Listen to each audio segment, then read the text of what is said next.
I do welcome all of you again in the video in which we will be performing the experiment of paper DSC 604B, the experiment number 5, that is to verify the Norton theorem for T and pi network. You have already studied the Norton theorem in your theory, so you know that it states that two terminal active networks consisting of linear impedances and generators may be replaced by a current generator in parallel with the impedance. The current is equal to that obtained through a short circuit across the two terminals, and the impedance is that viewed across the terminals when all the generators are removed by their internal impedances. The Norton's equivalent current, Norton's current, IN, is given as the ratio of open circuit voltage by equivalent impedance. So, to verify this theorem, we have to measure the current across the load for T as well as pi networks and also their respective equivalent Norton circuits. If the readings of the current across the load in the network and its equivalent Norton circuit are in close approximation with each other, then we can conclude that Norton's theorem is verified for that particular network. Now,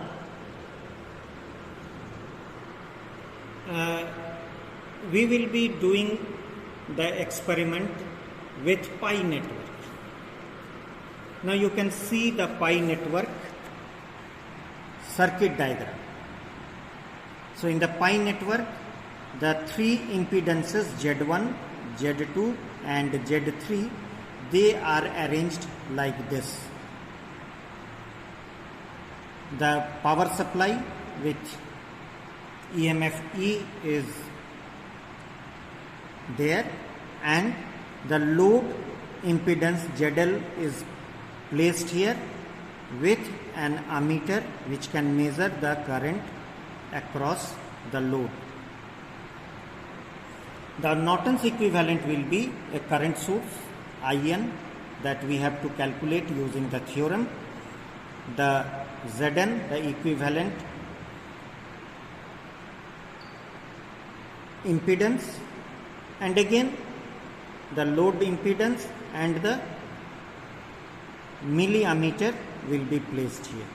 Now this, because it is a current source, so we have to make this special arrangement. We will take the supply, power supply from the source, and will use a rheostat to control the current, and will measure it by another milliammeter.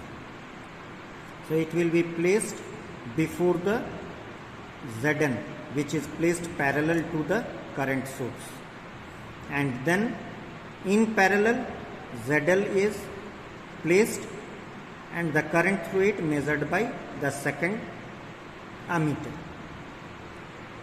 Now first of all, we are realizing this network circuit, pi network circuit.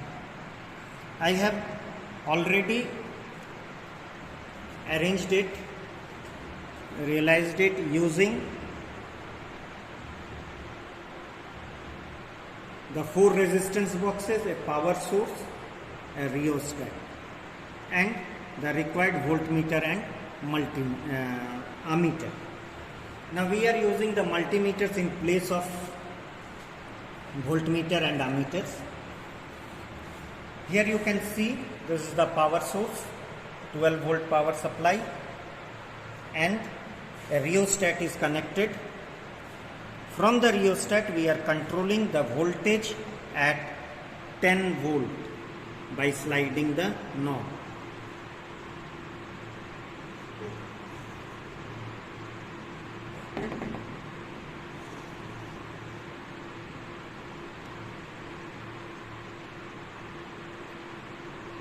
We fix the voltage at 10 volt.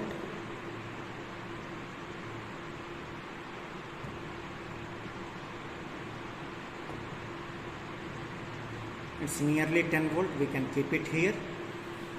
Then the three resistance boxes are representing the particular impedances Z1, Z2 and Z3. All are at 500 ohm. As you can see, Z1, Z2 and this Z3, they are all at 500 ohm. The load resistance is here. We have kept it at 100 ohm, and we will now note down the current through the load in a table like this. Here for the pi network, E is 10 volt, Z1, Z2 and Z3 each are 500 ohm, and we have made this table where ZL is the load resistance or load impedance. IL for the network, the current will be represented by IL, and IL prime or IL dash, this current we will measure in the Norton equivalent circuit. So in this one here for 100 ohm load, the current is 123.7 milliampere. Now I increase it to 200 ohm. The current comes down to 98.6 milliampere, and we will be noting it down. Then it is for 381.3, for 400 it is 69.3, and for 500 it is 60.4 milliampere. Now for this parameters for the pi network, we calculate the Norton equivalent current as well as the equivalent impedance. Now impedance is equal to the Thevenin equivalent. So this will be Z2 parallel Z3, and hence the value will be Z2 Z3 divided by Z2 plus Z3, which comes to be 250 ohm. And the current we measure at this as ETH Thevenin equivalent by Zn, that is the equivalent load, equivalent resistance or impedance of the circuit. Here ETH is Z3 divided by Z2 plus Z3 into E divided by Zn. So this on calculation comes to be 20 milliampere. Now we will realize the equivalent circuit for Norton's equivalent circuit, and will make this arrangement. Now here you can see I have already realized the Norton equivalent circuit. So this resistance box denotes the equivalent impedance, and this one is the load impedance.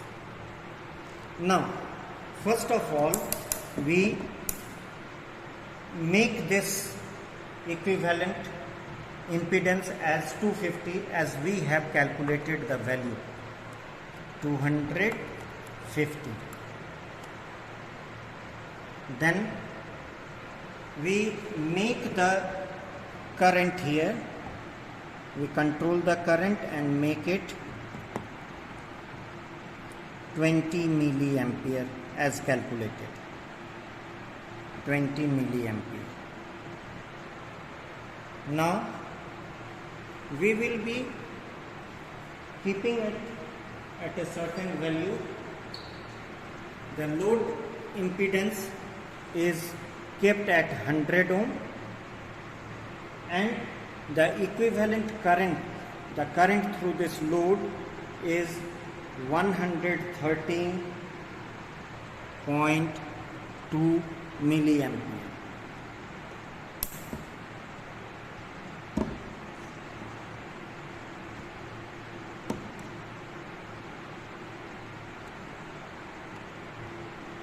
As we change the load here, the current changes. So we have to fix it again at 20 milliampere.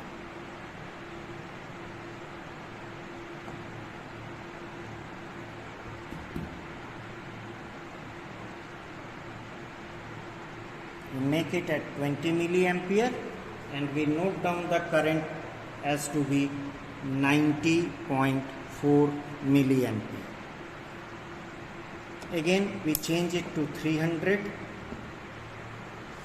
Here again the current is to be controlled, is to be made 20 milliampere. Here we get 75.4. For 400 again we have to fix the current at 20 milliampere. The current comes to be 64.7 milliampere, and when the load is 500 ohm, the current is adjusted to 20 milliampere. The value comes to be 55.2. Now you can see here that in the Norton equivalent circuit, the current we are getting for different loads are in quite approximation, quite close to the currents that we have noted during the pi network circuit. So it is in close approximation with the pi network as well as the Norton's equivalent value. So the theorem, Norton's theorem, is verified. Now I will show you the reading of some previous experiments where you can see for pi network the E is 2.5 volt, Z1, Z2, Z3 has been taken as 300, ZL has been varied from 100 to 900 ohm, and IL here it comes to be 11.7, 9.9, like that. Now you can see when we calculate we take the equivalent values for IN and ZL. IN, it comes to be 4.2 ohm milliampere, 4.2 milliampere. The equivalent Zn is provided. So on varying the ZL according to the previous one on the network, pi network circuit, when we vary the ZL, we get these currents. Here you can see it is very close, in very close approximation, So you can get the readings like this, or I have just performed the experiment, and in there you can see that the values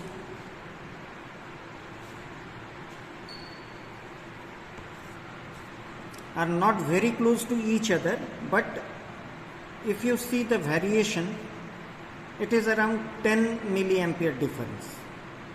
Here it is around 9, here it is around 6. So we can consider this as in close approximation. Now, as I have done it for 500 ohm, Z1, Z2, Z3 at 500 ohm, you have to take two more options, Z1, Z2, Z3 as 300 ohm, Z1, Z2, Z3 as 100 ohm. You can keep any value of E. So as you can see, I have kept it at 10 volt, here it is kept at 2.5 volt. So you can keep it on your own, and then you have to calculate the Zn and In as given. Zn is equal to the Thevenin equivalent, so you know it. For T network also you can calculate it, and like that you can calculate the In also for the T networks and fix or realize the circuit, equivalent circuit for Norton's theorem, and can take the readings for the current across through the load. If they come in close approximation with each other, then we will write the result that the Norton's theorem is verified for the pi network as well as T network. Thank you.